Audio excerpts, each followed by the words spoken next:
నేను శ్రీధర్ రెడ్డి 8వ వార్డు కౌన్సిలర్ను. నిన్న కొందరు వాళ్ళని కాంగ్రెస్ పార్టీ కార్యకర్తలు అందామా లేకుంటే వెట్టి చాకిరి కార్మికులు అందామా మాకు అర్థం కావట్లేదు. ఆ 10 మందిని వాళ్ళు వచ్చి ఎమ్మెల్యే గారి మీద నోటికి వచ్చినట్టు మాట్లాడుతూ 100 కోట్ల అభివృద్ధి నిధులు తెచ్చిన అన్నాడు.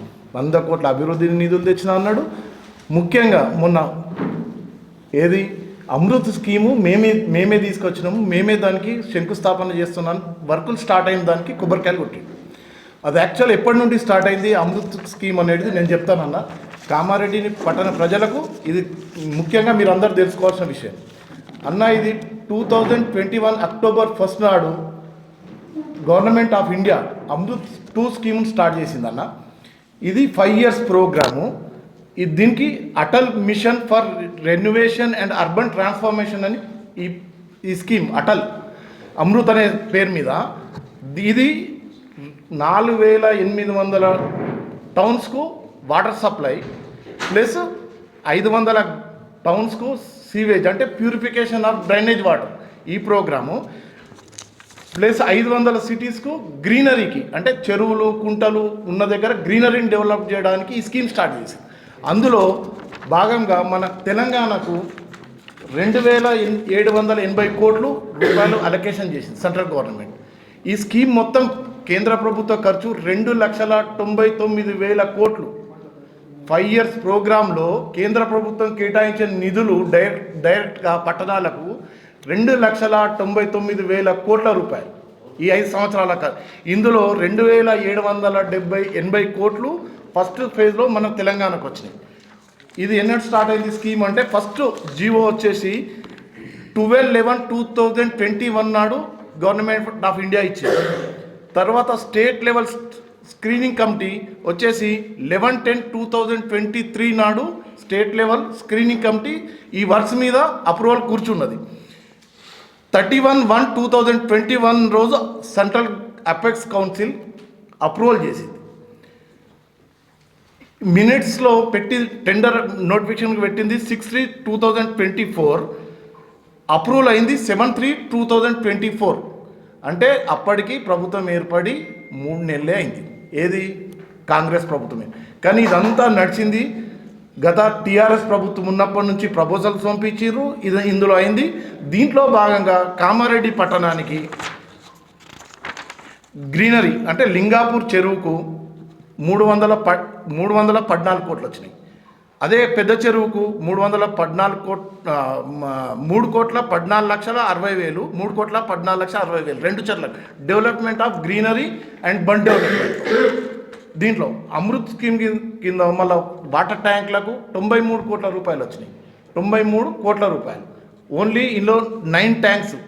ఆ 9 ట్యాంకులను కూడా ఎమ్మెల్యే గారు వచ్చిన తర్వాత గెలిచిన కరెక్ట్ 4 నెలల తర్వాత ప్రపోజల్స్ పెట్టాడు. ఎక్కడెక్కడ జయశంకర్ కాలనీలో 5000 కేఎల్ది, 500 కేఎల్ది, ప్రగతి నగర్లో 800 కేఎల్ది, డ్రైవర్స్ కాలనీలో 500 కేఎల్ది, గ్రీన్ సిటీలో 700 కేఎల్ది, ఆర్డీఓ ఆఫీస్ దగ్గర 900 కేఎల్ది, లిటిల్ స్కాలర్ స్కూల్ 8th వార్డులో 500 కేఎల్ది, విద్యానగర్ సీనియర్ సిటిజన్ సొసైటీ దగ్గర 1300 కేఎల్ది, ఇస్లాంపురాలో 500 కేఎల్ది, డైరీ టెక్నాలజీ కాలేజ్ దగ్గర 700 కేఎల్ది.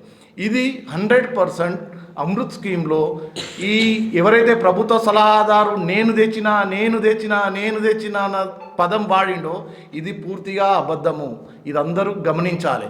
ఇది కేంద్ర ప్రభుత్వము 2021లో స్టార్ట్ చేసిన స్కీము. ఇదంతా అప్రూవల్ అయ్యి వచ్చేసరికి 4 years పట్టింది. ఈ ఇయర్ అలొకేషన్ అయింది. టెండర్ అయ్యి కూడా 2 years అవుతుంది. ఇప్పుడు వర్క్ స్టార్ట్ చేశారు. నియర్లీ 2 yearsకు ఇప్పుడు వర్కులు స్టార్ట్ అయినాయి. దానికి వచ్చి ఈయన కొబ్బరికాయలు కొడుతుండు. కొబ్బరికాయలు కొడితే నాకు ఏమనిపించిందంటే మాకు చూసే వాళ్ళకు వంగి కొబ్బరికాయ కొడితే నరేంద్ర మోడీ ముడ్డిగడిగినట్టు అనిపించింది. వేరే దాని నరేంద్ర మోడీ ముడ్డిగడిగినట్టు అనిపించింది. ఎందుకంటే తన కాని డబ్బును ఈయనకు అసలు మళ్ళీ ఈయన నేను లెటర్ పెట్టిన అంటాడు.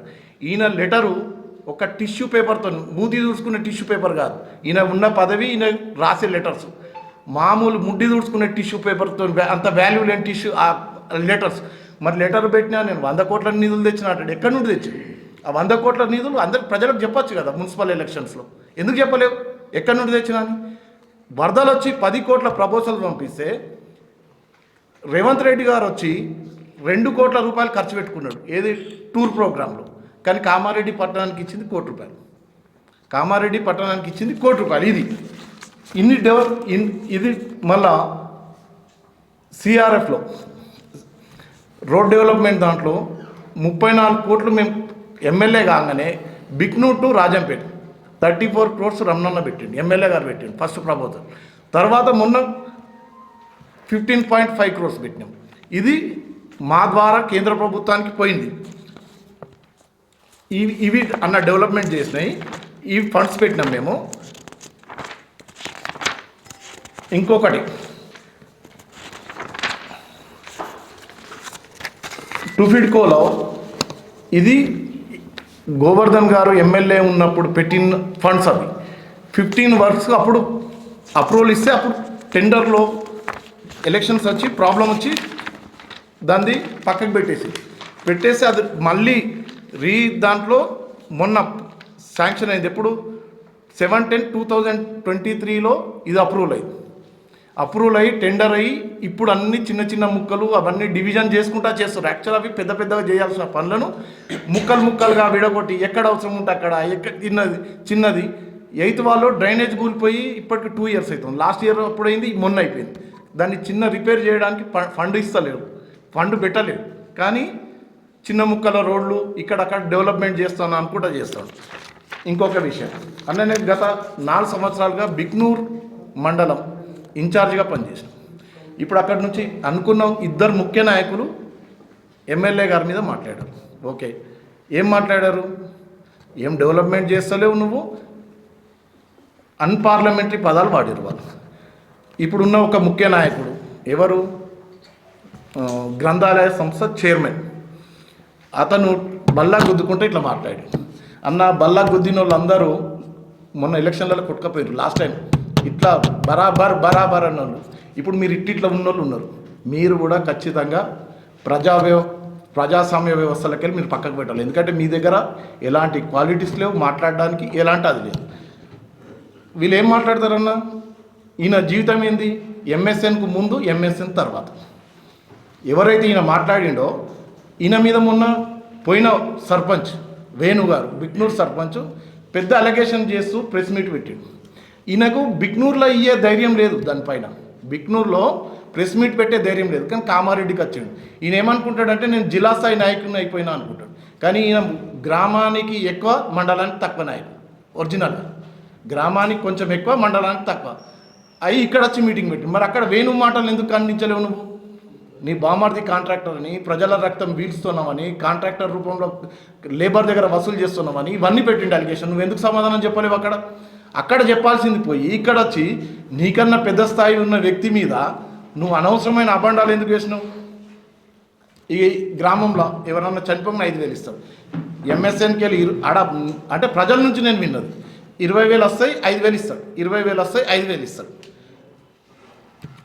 మొన్న ఇక గ్రంథాలయ సంస్థ చైర్మన్ అయినప్పుడు అందరికీ తెలుసు, అందరికీ ఆయనే చెప్పుకున్నాడు. నాకు షబ్బీర్ అలీ గారు సపోర్ట్ ఇవ్వలేరు, లెటర్ ఇవ్వలేడు. ఎంపీ గారి ద్వారానే, నేను సురేష్ శెట్కర్ ద్వారానే అయినా అని అందరు చెప్పుకొని మొత్తం తిరిగితే జిల్లా స్థాయిలో తిరిగిండు. మొత్తం తిరిగితే అప్పుడు ఏం చేసిండు, షబ్బీర్ అలీ గారు పక్కకి పెట్టిండు. పక్కకి ఎట్లా పెట్టిండు, మీటింగ్స్లలో కూడా ఆయన ఫ్లెక్సీ లేకుండా కామారెడ్డి నియోజకవర్గ స్థాయి సమావేశం పెట్టారు. ఆ రోజు ఏడ్చుకుంటా కింద కూర్చుంటే మిగతా కార్యకర్తలు పోయి తీసుకొచ్చారు ఆయన. ఇది నిజం. ఇది ఆయన మనసుకు తెలిసి ఉండాలి. ఆయన నమ్మే రాజరాజేశ్వర స్వామి మీద ఆయన ఉంచి ప్రమాణం చేసి చెప్పాలి, ఇది నిజం కాదు. ఇంకొక అతను ఉన్నాడు, ఇంద్రకరణ్ రెడ్డి. ఆయన బాబు మోహన్కు కొంచెం ఎక్కువ, కోటాకు తక్కువ. కానీ పాపం వాళ్ళిద్దరు ఎమ్మెల్యేలు అయినారు. కానీ ఈయన ఇంతవరకు చిన్న వార్డ్ మెంబర్ కూడా కాలేదన్న. ఆయన రాజకీయ జీవితంలో ఇంతవరకు వార్డ్ మెంబర్ కూడా కాలేదు. కానీ ఎమ్మెల్యేని విమర్శిస్తాడు. ఆయన ఊర్లో పోతే ప్రొద్దున ఎర్లీ మార్నింగ్ లేచినట్టు రాత్రి దాకా ఆయనకు ఊరితో సంబంధం ఉంది. ఊర్లో కూర్చున్న వాళ్ళు కూడా ఎవరైనా ఇంతకన్నా ఆయన గురించి మాట్లాడాల్సింది లేదు, వాళ్ళ గురించి చెప్పాల్సింది లేదు. నాకు ఈ అవకాశం ఇచ్చిన మీ అందరికీ ధన్యవాదాలను.